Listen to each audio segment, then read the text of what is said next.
Almost like playing a tutorial of a video game you'd already beaten, where it's just kind of too easy. And we'll see you in the next one.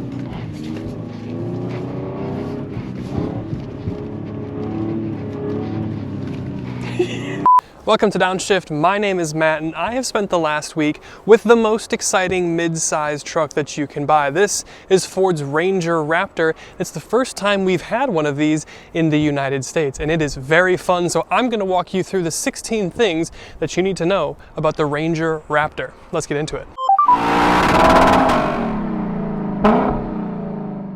We're going to start by talking about what this thing is and therefore what it competes against. Now, the Raptor is of course the most hardcore version of the Ranger, and this is arguably the most hardcore off-road mid-size truck. It's also the only one with a twin-turbo V6. It's almost the only one with a V6 if you don't count the Frontier.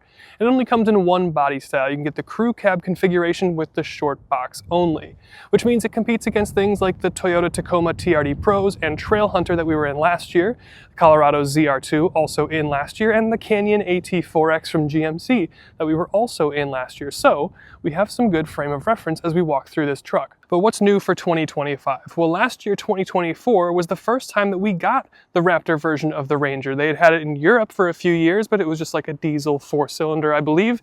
But now here we've got the full big motor version here in the States.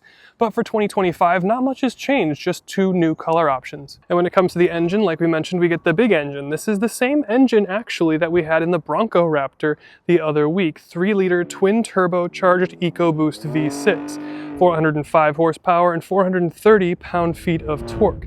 It'll do 0 to 60 in the mid to low kind of 5-second range. It's rated for about 17 mpg, but we got 19.5 in our fuel economy test.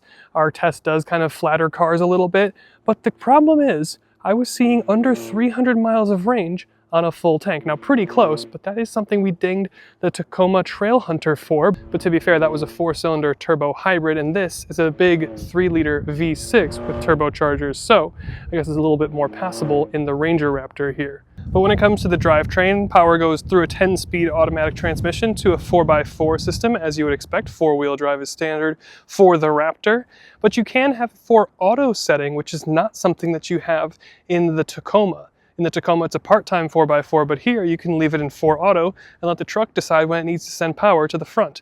And in terms of weight and dynamics, this is just under 5,400 pounds. It's about 3 inches wider than a normal Ranger, and the Raptor also gets unique upper control arms and lower control arms, and you get rear coil springs in the back versus leaf springs. But you also have the legendary Fox Live valve shocks. They're outboard now in the rear, and you're riding on BFG KO3, the next generation of one of the most iconic off-road capable tires, or all-terrain tires, in the game. We'll talk a lot about this behind the wheel. And as we start to talk about styling, I think this might be one of the coolest looking in the segment. Now, pretty much everything in the class is decent looking, but this has just that kind of Raptor personality that's so unique.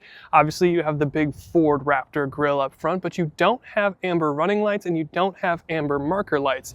That's because the Ranger, while it is 3 inches wider than a normal Ranger, the Raptor is still under 80 inches, or whatever the designation is, to need legally the amber marker lights. I suspect people buying these, that's the first modification that they'll do.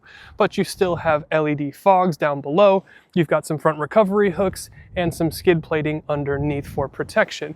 Our tester is wrapped in Cactus gray, a classic Raptor or even just Ford color, and it does look pretty cool. Around the side, we're looking at BFG KO3 tires, 33 inches, wrapped around beadlock capable wheels. That's $1,500. Then we've got some wheel arch protection and some additional kind of faux hood heat extracting. It's got a little bit of a golf ball pattern, and the same thing with the hood bulges. We've got Predator steps, little rock rails you can remove, but a little bit of a crease in the door, some black window treatments, and then, of course, like I mentioned, only a big crew cab configuration with the short box. We've got Raptor on the back, so this is actually a pretty subtle spec. You can get more Raptor splash graphics on the rear bed as well as the hood if you want. But around back, again, pretty simple LED taillights, Raptor designation, Ranger stamped in, and dual exhaust, which sounds pretty good. Not F-150 Raptor good, but pretty good. And we do have rear recovery hooks, one on each side, and of course one on each side for the front as well. And your towing capacity does fall a little bit for the Ranger Raptor. It's about 5,500 pounds, just over, versus the 7,000 pounds max capacity that you would have in a non-Raptor version of the Ranger. That's also just about 500 pounds less than the rest of the class in this segment that we've been talking about so far. But I think it's a small price to pay for the rest of the personality here. And of course, we'll check out the bed. We do have a bed utility package, so we have a little bit of a ruler here, as well as some clamp hooks here. No bottle openers, but a little bit of like maybe a cup holder type thing. No storage like we would have in, I don't know, the GM versions, but still spray-in bed liner, about 500 bucks. You've got the usual tie downs and stuff. It's only a 5-foot box because of course that's what we've talked about before, but your payload capacity is just over 1,400 pounds and you do have power in the back. Only 400 watts of power max, but it's still pretty practical and still a nice thing to have. And of course, we'll check out the rear seats. There's not a lot going on the door card, but you still have the kind of Ford Taco grip for your door handles. We do have seats with a little toggle that fold up, lock into place, so you can store some additional stuff underneath the seats. We'll fold them down, and you can see you still have the kind of black leather with some of the suede and the orange detailing here. We have a powered rear window. No sunroof option for the Raptor, which is a little bit strange. I'll move my tripod so we can see what it's like. I'm 6'1", to sit in the back of the Ranger Raptor. Now I've got my back and lower back all the way up against the seat. I've got about an inch and a half of knee room in front of me. And behind my seating position at 6'1", I do have to straddle the seat a little bit, but it's not like it's totally uncomfortable. We've got a mat pocket back here, no vents, a little bit of a bummer, but you do have some chargers back here. So overall, the back seat is okay. And then there's the front seat, which has a little bit more going on. There's a little bit more orange detailing in the headrest, orange stitching. You've got your Raptor designation. Again, almost like a BMW M car, where it would have the light up M logo right there. But Alcantara, orange, Alcantara, and the same thing with your steering wheel. Orange noon marker, orange stitching, Raptor down below. This is heated. This is 3-level heated. There's no cooled, but the seats get real hot, and so does the steering wheel, which has been really nice here in this terrible cold weather. And then just touching on the cabin experience as a whole, it's pretty nice in here. The materials are pretty decent. The leather on the seats is pretty good. The seats themselves are comfortable. There's no piano black in your center console. It's of course plastic, but you have a nice little finish to it, so it doesn't really get finger smudges too bad. But the rest of the cabin is just black with orange. It's the only way that you're gonna get it. But there's texturing everywhere. On your door card, you have this like golf ball type texture. You've got the golf ball texture here, just under your upper glove box. You even have a little dash cubby and then a lower glove box. And your lower portion above your lower glove box is ribbed for your pleasure. You've got orange surrounding your vents and some orange in the steering wheel as we talked about before, but you've got this big vertical screen, which means a lot of your climate controls are worked into the screen, but you still have some physicality down below. So overall, the experience in the cabin here, while it may not have the same kind of light interior that I like to see in the Tacoma Trailhunter we were in, still feels unique, feels special, and feels pretty well built, which is all I can really ask for. And in terms of the technology, we'll start here. There is no head-up display. I don't really expect that from something like this, but you do have a fully digital instrument cluster, which gives you more information than you could even need. So it's nice to have the personalizability so you can choose what you want to see. You do have Bang & Olufsen sound, which is pretty good, but over here is kind of your main event. And you can see this is a vertical screen, which is what we had in the Lightning and we have in the Mach-E. So it's here in the Ranger Raptor as well. Again, your climate stuff is always down here at the lower screen, but you've got controls up here for your different apps, wireless CarPlay, Android Auto. We've even got the sketch pad that we had in the F-150 Lightning. We've got towing capacity information, we've got zone lighting, kind of Ford staples, and we can even record feedback of things we want to see in future Ranger Raptors and send it to Ford. Loads of different customizability, settings, and great 360 cameras.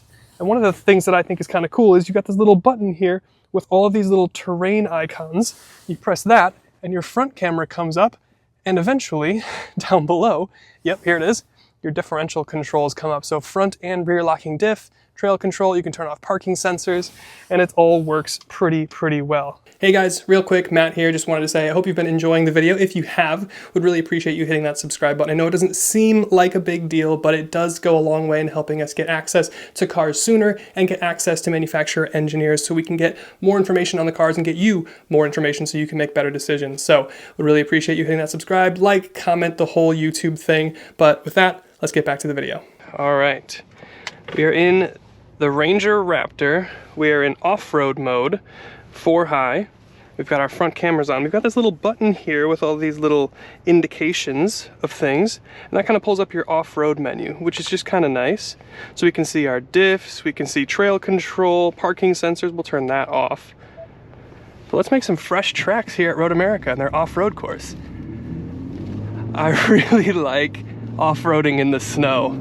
It's just an added little level of difficulty. You get a little bit of slip and slide, and it's just kind of fun. Now, the last time we were here, we were in the Rivian R1S, which was wildly good off-road. And I suspect this Ranger Raptor is also very good off-road, but we've got all this snow, so it's gonna be a little bit of a different thing. And also, when we were here with the Rivian, it was, you know, it was the electric thing, so it wasn't making any sound. I do like the EcoBoost V6 here. It just kind of adds a little bit of fun. Driving the Rivian through here, it was so good, and it just kind of minimized everything. It was almost like playing a tutorial of a video game you had already beaten, where it's just kind of too easy, and it kind of takes the fun out of it. You kind of want to get to something a little bit more intense. But here, with the snow, with the sound of that snarly V6, here in the Ranger Raptor, look at the snow glisten. Oh, that's so pretty. We're gonna see how we do. Eyes on the camera. Ooh, don't fall off the hill.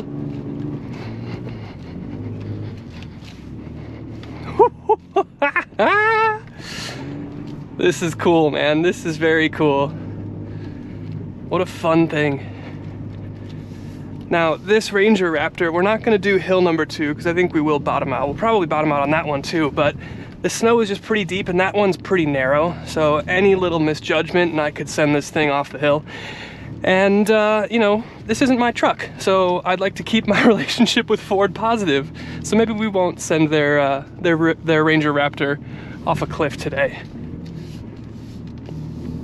Look at these tracks. I wonder what was back here. Look how pretty this is, though, with the snow glistening. This thing will jump, by the way. Fox Live valve shocks. Let's see how we do on the run uphill.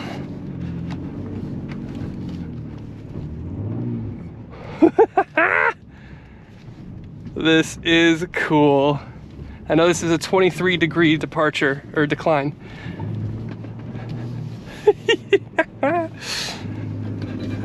Stuck the nose in, hit power. This is fun, man. This snow's fairly deep too. We've got several inches, probably 3, 4, 5 inches of snow here. It's nothing to this Raptor. I pulled off the road to get onto the property here, and I thought, oh crap, I didn't bring my traction boards. I didn't bring any recovery gear at all. We may not need it. We may not need it. All right, let's see the moguls. This may end up being a little anticlimactic, just because there's no real way to kind of mount these with the snow. It's just a grip issue, so we're just gonna slide off a little bit. But even in the snow, traction not really an issue here. We do have the rear locked up, so that does help. But this is pretty cool.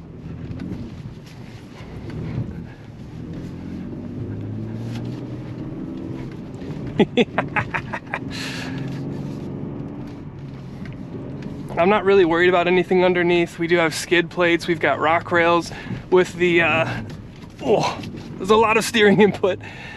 We do have running boards attached to the rock rails. You can take those off if you want. But yeah, look at this. We've got like 6, 7 inches of snow over here. Look how pretty. Oh, you can see the skid plates underneath leaving tracks in the snow. That's kind of funny. Wow. I'm gonna be honest, I thought this thing would struggle a little bit. It is not an issue, not a problem to the Ranger. This is a cool truck, man. This is just fun. I like the noise. The power is great. The steering is good. It's just a fun truck. This is so much more of an emotional experience. So there's something about the V6, the snarl, that just kind of like, it just kind of speaks. It speaks for itself, in a way.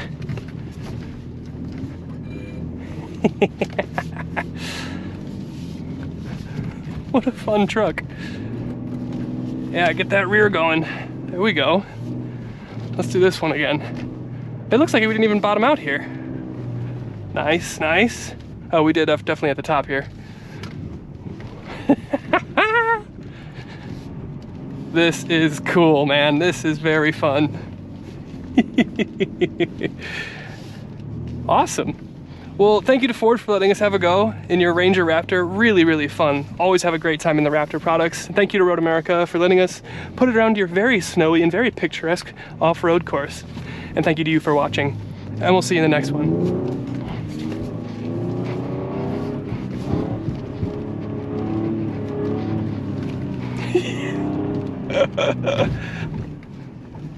Good times, good times.